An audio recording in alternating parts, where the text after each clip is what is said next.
Quizzy Wizzy. T-Rex might not be able to tie his shoes with those tiny arms, but he easily smashed that subscribe button. Subscribe! What does the word dinosaur mean? Cute little animal or terrible lizard? Correct answer, terrible lizard. The word dinosaur was invented in 1842 by a scientist named Sir Richard Owen. It comes from two Greek words, Dinos, which means terrible, and sauros, which means lizard. He gave them this name because the very first fossils they found were enormous, and he imagined them as fearsome, giant reptiles. But we know now that not all dinosaurs were terrible. Some were gentle giants that only ate plants, and others, like the Compsognathus, were small and fast, only about the size of a chicken.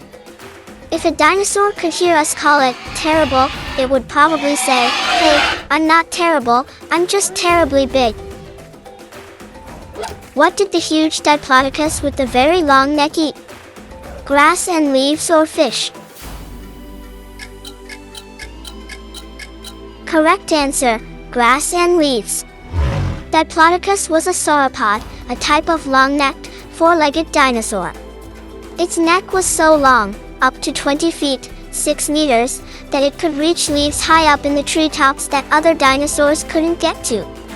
It didn't chew its food, it used its small, peg-like teeth to strip leaves from branches and swallowed them whole.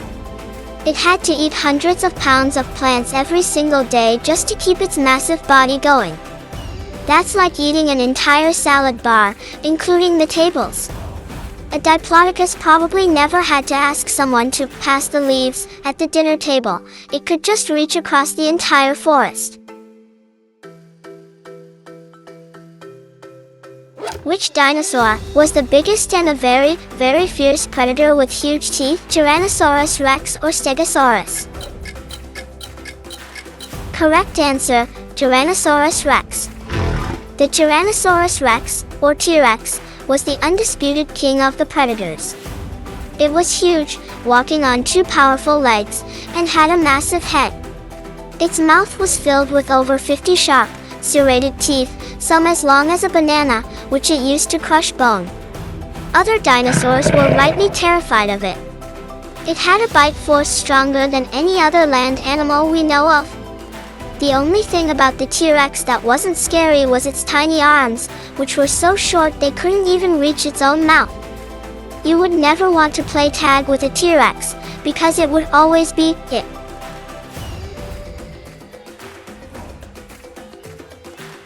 Which modern animal is considered the closest relative of dinosaurs? Bird or rabbit? Correct answer, bird. It's true. Scientists have found so many fossils that show a clear link between small, feathered dinosaurs, called theropods, and the first birds. In fact, many scientists now consider birds to be modern-day dinosaurs. They are the only branch of the dinosaur family that survived the massive extinction event 66 million years ago. So, the next time you see a chicken pecking at the ground or a pigeon in the park, you are looking at a real, living relative of the mighty T-Rex. It just makes you wonder if a T-Rex would have tasted like chicken.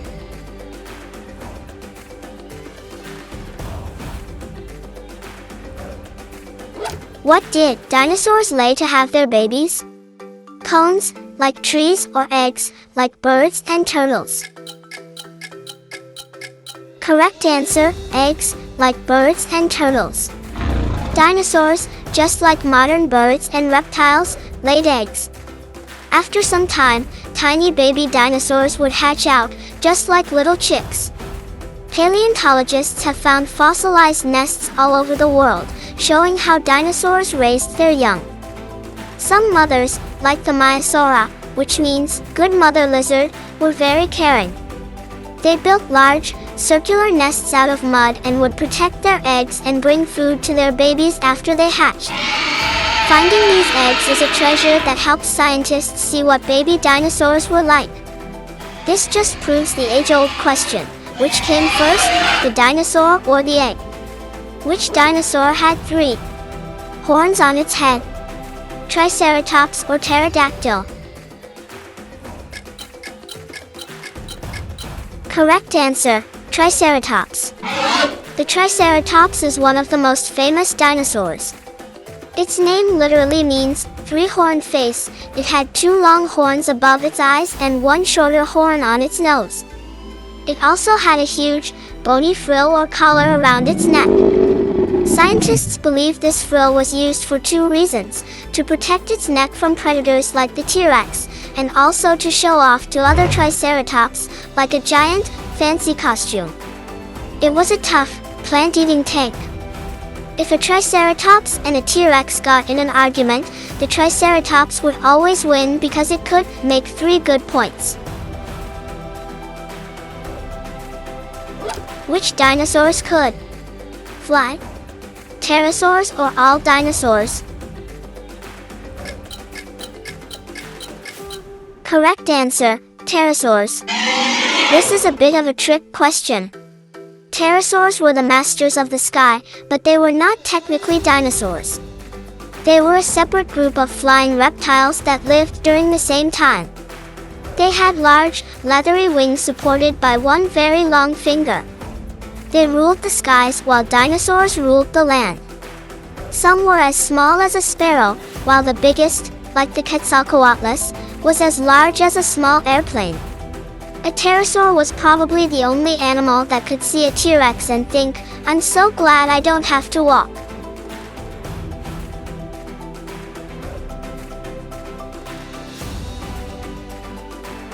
Who searches for and studies dinosaur bones? Paleontologist or builder? Correct answer, paleontologist. A paleontologist is a scientist who is like a time-traveling detective. They study the history of life on Earth by digging up fossils, which are the preserved remains of ancient plants and animals, including dinosaur bones. Their job is very delicate. They use small brushes and tools to carefully remove the fossils from the rock without breaking them. Then, they take them back to a lab to piece them together like a giant, million-year-old jigsaw puzzle.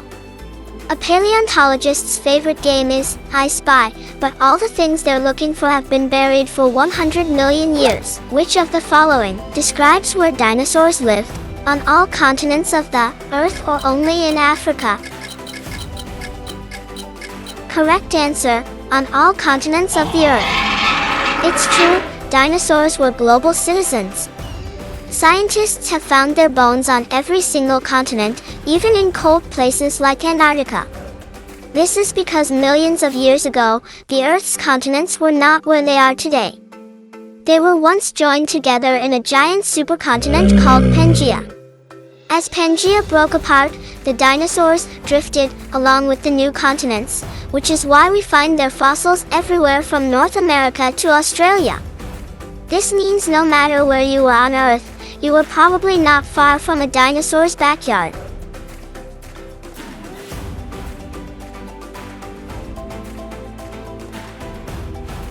Why did the dinosaurs disappear from our planet? They flew away to another planet, or scientists believe it happened due to a large meteorite. Correct answer, scientists believe it happened due to a large meteorite. It was a very bad day for the dinosaurs. The most famous theory is that a giant meteorite, as big as a mountain, crashed into the Earth 66 million years ago. The impact was so huge it sent a massive cloud of dust and debris into the atmosphere, blocking out the sun. Without sunlight, the plants died. The plant-eating dinosaurs had nothing to eat, and then the meat-eating dinosaurs had nothing to eat.